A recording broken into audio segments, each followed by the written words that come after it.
નમસ્કાર વાલા વિદ્યાર્થી મિત્રો, કેમ છો? મજામાં જ ને? આજે આપણે જોવાના છે ધોરણ 9 અસાઇનમેન્ટ સોલ્યુશન, બરાબર, 2024 વિષય વિજ્ઞાન. એમાં પણ અસાઇનમેન્ટમાં એકદમ સહેલા પ્રશ્નો છે. 4 જ પાઠ છે, બરાબર મિત્રો. તમારે વિભાગ સીમાં અને સંપૂર્ણ ગુણ મેળવી શકો છો. એ પણ પ્રકરણ નંબર 12, બરાબર, સંપૂર્ણ ગુણ મેળવી શકો છો. એકદમ સહેલા અને આઈએમપી પ્રશ્નો છે અને આમાંથી જ 100% પૂછાતું હોય છે. હું દરેક વિડીયોમાં કહું છું કે તમારે અપેક્ષિત કે અસાઇનમેન્ટ લાવવાની કંઈ જરૂર નથી, કારણ કે અહીં દરેક વિડીયોના 3 થી 4 મિનિટના વિડીયો હોય છે, બરાબર, અને 4-5 પ્રકરણ હોય છે તમારે વિજ્ઞાનમાં. એમાં પણ તમે અપેક્ષિત 100 રૂપિયાની લાવશો તો એના કરતાં તમે અહીં વિડીયો જુઓ. વિડીયોમાં માત્ર તમારે 5 જ મિનિટમાં તમારે પૂર્ણ થઈ જશે, બરાબર. વિભાગ સીનો પ્રકરણ નંબર 12. તો વિડીયોને એન્ડ સુધી જોજો. તો ચાલો મિત્રો, આપણે પ્રકરણ નંબર 12ના આઈએમપી ક્વેશ્ચન જોઈએ. અને આપણી આ યુટ્યુબ ચેનલ પર દરેક વિષયના વિડીયો જોવા મળશે મિત્રો. તમને સંસ્કૃત, હિન્દી દરેક વિષયના આપણે વિડીયો મળતા હોઈએ છીએ. દર ફરે પેલી ફરે પણ આપણે અપલોડ કર્યા હતા, આ ફરે પણ આપણે અપલોડ કરીએ જ છીએ મિત્રો, બરાબર.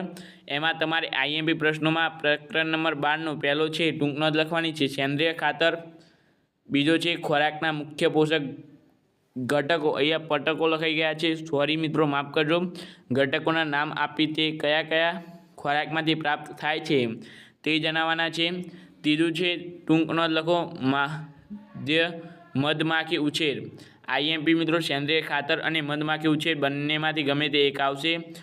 ત્રીજો પણ આવશે, ખોરાકના મુખ્ય પોષક ઘટકોના નામ આપો. કાર્બોદિત, પ્રોટીન, ચરબી, વિટામિન્સ, બરાબર. ત્યાર પછી છે ફળો પણ આવશે, કાં તો શાકભાજી પણ આવી શકે, બરાબર. ત્યાર પછી છે લીલું જૈવિક ખાતર તૈયાર કરવા માટે ક્રિયાવિધિ. આપેલ વિધાનોને યોગ્ય ક્રમમાં ગોઠવો. આ દર ફરે આવતું હોય છે, પરંતુ અત્યાર સુધી એક પણ વાર પૂછાયું નથી પરીક્ષામાં. ખાસ કરીને આના પર ખાલી એકવાર નજર કરજો અને પછી પરીક્ષા જ્યારે આવે ત્યારે આના પર નજર કરજો. વચ્ચે ક્યારેય જોતા નહીં, કારણ કે આ ખૂબ પૂછાતું હોતું નથી. એમાં 3 વિધાન આપેલા છે કે લીલી વનસ્પતિના છોડ જમીનમાં અહીંયા ગનું પ થઈ ગયું છે મિત્રો, બરાબર. અહીં ગ લખવામાં પ લખાઈ ગયું છે દર ફરે, તો વિઘટન થઈ જાય છે. ત્યાર પછી જે આ ખાતર બનાવવા માટે કાં તો લીલી વનસ્પતિને ઉગાડવામાં આવે છે અથવા લીલી વનસ્પતિના કેટલાક ભાગોનો ઉપયોગ કરવામાં આવે છે. અને ત્રીજું છે છોડને ખેતરની જમીનમાં ભેળવી દેવામાં આવે છે અને તેમાં ભાગોમાં જમીનમાં ભળી જાય છે. આનું સોલ્યુશન માટે આપણે અલગથી વિડીયો બનાવેલા છે, ત્યાં જઈને તમે જોઈ શકો છો, બરાબર મિત્રો. અને આપણે હવે